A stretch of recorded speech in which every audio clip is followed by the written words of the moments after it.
referee, umpire, and back judge, they all have dinner waiting at home, so they're ready. 5 seconds to play in this ball game. No more timeouts now. This is going to be it. 5 seconds left.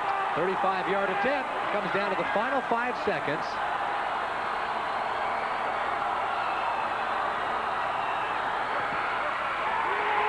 It's no good. Oh, my goodness. Oh, my goodness. So Alba misses it. Oh, my goodness. And we go into overtime. We got people on the field. They think it's over, and it's nowhere. It's not even close to being over. Now they're rushing him back off the field, saying, get off. Let's look at this and see how far we missed it. Boy, what a kick. I thought it was good. That must have just barely missed. That's too bad for Brian Alba. He's pretty upset with himself as he bangs his helmet onto the turf. Well, you never know in these playoff situations and the Kansas sudden death, he might have another chance to kick, so he can't get too down on him himself. We're going to see a replay here from the end zone. 35-yard attempt. There's the kick, and he just pushes it. He plays for the little hook, and it doesn't come back. We don't really know who won the toss, but Timpview is going to go first on offense. They'll have 4 plays from the 10-yard line. They can choose to kick a field goal. If they score on their first play, then that's all that they'll get, and then they'll have the chance for the extra point, and then it'll be Skyline's turn to go. So they have 4 plays to do it. And Kimball Christiansen is the quarterback. He is 0 for, I believe, 0 for 3 since coming in. There's a give inside to the halfback, and nothing doing. Timpview's offense has really stalled ever since Engelman's gone out of the ball game. And Timpview, I think, is going to have to put the ball in the air, even though they'd like to do it on the ground. I think they're going to have to. Kimball Christiansen's going to have to put the ball in the air. Second down, they get 4 tries.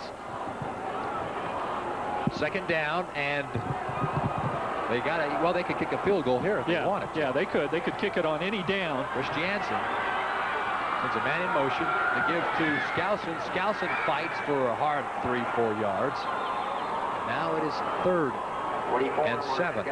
They want to be careful here. If they do throw, they can't afford a sack, which might put them out of field goal range. That field goal, you've got to come away with some sort of points, especially when you've got Alba. Even though he missed that extra point, Skyline might come out and choose to try the field goal on the first play if they don't score. When was the last time the 4A championship played to an overtime? 3rd down from the 7-yard line. Trips to the right. Timeout called by Timpview. So now we are really eating up Marilyn Monroe's time. She follows this. That's 7-year right. itch. 7-year itch just turned into the 5-year itch. We're going to keep it right here as Timpview gets set. Hey, don't forget that Marilyn Monroe movie will be seen in its entirety. It'll not be a 5-year itch. We guarantee you have a 7-year itch, Marilyn Monroe. That follows immediately after this football game. 3rd down, 7 yards to go. Timpview's got some tough decisions. They about have to put it in the air if they're going to score a touchdown. They might try and just play for the field goal and then put the pressure on Skyline to try and come back and either go for the tie or go for the win. And we might remind the viewers, too, if they end this overtime in a tie, they'll play another one under the same rules. And really, this thing could go on. Forever. Forever.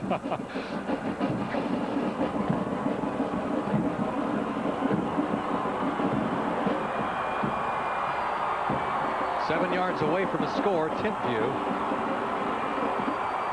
Definite. This will be a passing situation. They lock one into the end zone. It's out there for the touchdown. Touchdown. Great catch. Henstrom scores the first touchdown of the ball game, and he may score the last. Now it is Skyline's turn. Boy, that's a great pass by Kimball Christiansen. The only pass he's completed tonight, and he throws a touchdown. Little fade pattern into the corner, and a great catch by Doug Henstrom for the touchdown. Boy, now, he had flipped Doman, just turned around. All important extra point here. This is how Timpview won in their last semifinal game. They made their extra point, and Brighton missed their extra point. So these are big points for Timpview. Kick is up, and it is good. Advantage Timpview. Now the pressure's all on Skyline. They'll have the chance from the 10-yard line. They'll also have 4 plays, but now one of the options goes away for Skyline. They cannot kick a field goal. They cannot kick a field goal. Now the other thing that comes into play in high school ball is that they can go for 2 on an extra point. And win it. Let's look at this touchdown pass by Christiansen. Nice fade pattern that time. Look how Doman's turned around. He had to just watch the ball float into the arms of Henstrom. Only pass he's completed tonight for a touchdown. There's your score, 28-21. Skyline now with the football.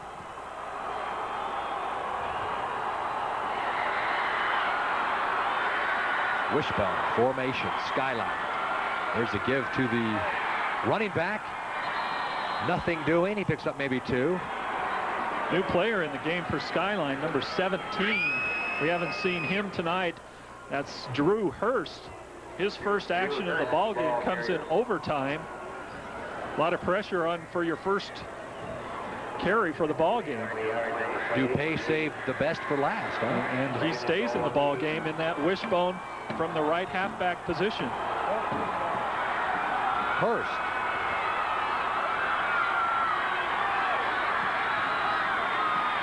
Vincent with the keeper. He's going to shoot inside for the score. Okay, now Dupay's got a decision. Now they go for the win or the loss? Well, or the tie. I think you've got to go for the tie. I think you've got to give your kids a chance to hold them on defense, especially with the inexperienced quarterback on Timpview's side. Watch Vincent move inside this hole. Big hole. That's the pressure that the wishbone offense puts on you. You try and go stop the outside rusher. If you forget about the quarterback, he'll slip inside, and that's what Vincent did there. And they are going to kick. Okay, now what if Alba missed this one? Boy, would he feel terrible.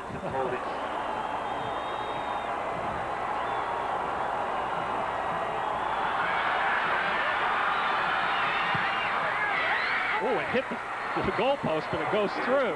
Holy cow. 28-28. That ball hit the goalpost. Alba's rattled a little bit, it looks like. Look, he's saying, I don't know what's going on, guys.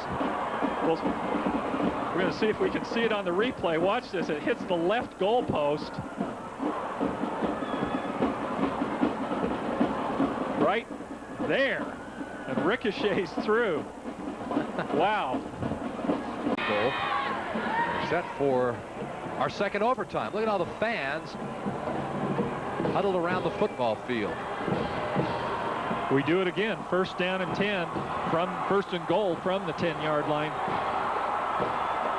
Vincent gives it to the halfback. And that is Tex Bennett. Well, actually the fullback. And Tex Bennett may have picked up 2 yards. They're going to stay with what got him there, and that's the wishbone. They scored on the last overtime on the wishbone with Vincent carrying the ball himself. This time they set it up with Tex Bennett carrying on first down. Look for Vincent to come down the line and maybe keep it himself again this time. Drew Hurst is also in there. Back to pass is quarterback Vincent. Plenty of time. Now he throws into the end zone. And it's caught by Doman. Cliff Doman makes the nice grab. And so very quickly the Eagles run the board. That's the best throw Scott Vincent's had tonight. He came down, faked the option, sprint out pass, and Cliff Doman made a fine catch on that ball. That was not an easy ball to catch. We're going to see the replay here. There's Vincent in full stride. He throws a little bit of a high ball, and Cliff Doman, just an exceptional catch, a fine athletic catch. That was a beautiful throw and catch by the Skyline Eagles. They take the lead now, 34-28. And they will bring in Brian Alba. Last time he hit the goalpost to send it into the second overtime, it caroomed, whatever it does. It did both of those. Caroomed. Sportsmanlike conduct. Okay. Brian Alba, point after attempt.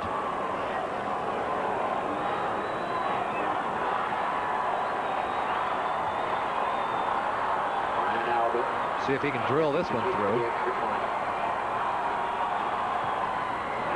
He missed. Oh, my goodness.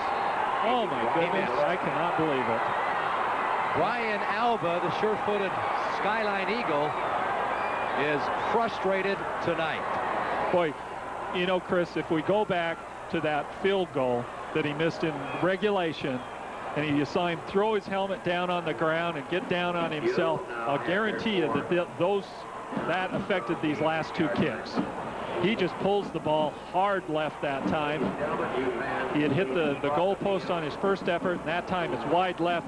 Even though they lead 6-0, you've got to give a slight advantage to Timpview now.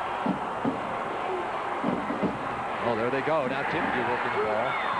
It's all up to the Skyline defense. If they can hold Timpview, they win the ball game. If Timpview scores, all they need is an extra point to win. That would be the same way they won last week against Brighton. That's right, they get the 4 downs to do it because they do not need the field goal, nor will it help them. 9 yards away from tying this thing up. Timpview. A lot of pressure on both sides of the ball. Timpview coming up to the line. 2nd down and goal from the 9-yard line. 34-28 is the score in double overtime.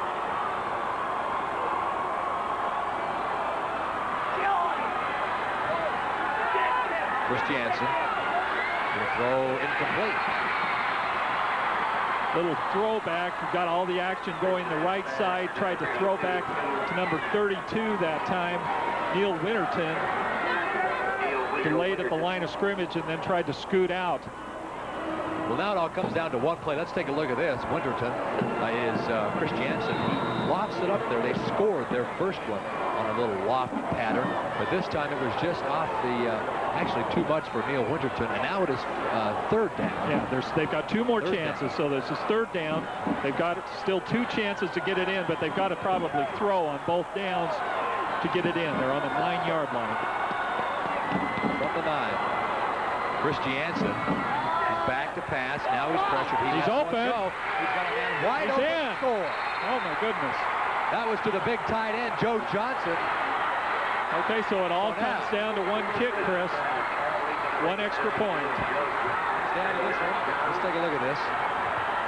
Nice pass. This guy's throwing some good ones now. Yeah, he's made 2 big plays. There's Joe Johnson delayed on the block and then fades out to the left. And Joe Johnson, 2 touchdown passes in overtime for Kimball Christiansen, and the pressure's all on number 56, Ryan Sudwicks, for the extra point. Sudwicks. And now Skyline calls a timeout. Little mind game on the other side. Actually, it was Timpview that called that one. Not going to ice himself. Coach, I want to think about this for a minute. They call a timeout. So Sudwicks is in there. You see him kind of walking around, getting ready, shaking the legs, and getting all set for this extra point that can win it. Look at this. There he is. There's a sure footer maybe right there. He hasn't missed one yet. So. Not yet. Not yet. Boy, what a game. We've seen it all tonight. These guys trying to keep their hands warm. Well, you feel bad for any team that has to lose this game. As you look at the Skyline sideline, you know, it's a real emotional time, and it's going to be a game remembered by both teams for as long as they live. I mean, this is a memory that will last their lifetime, whether they win or lose.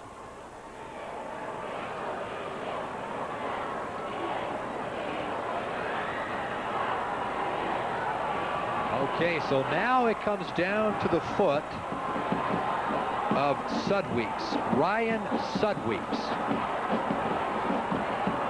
He has waited many for this opportunity. It's up, and it's good. It is good. So the Timpview Thunderbirds are the 1991 4A champs in double overtime. Can you believe it? State champions, 35-34. The Timpview Thunderbirds from Provo, Utah. What a remarkable comeback. And the final score in double overtime, you mentioned it, 35-34. That is it from Rice Stadium. Your champs 3A, Bountiful 4A in double overtime.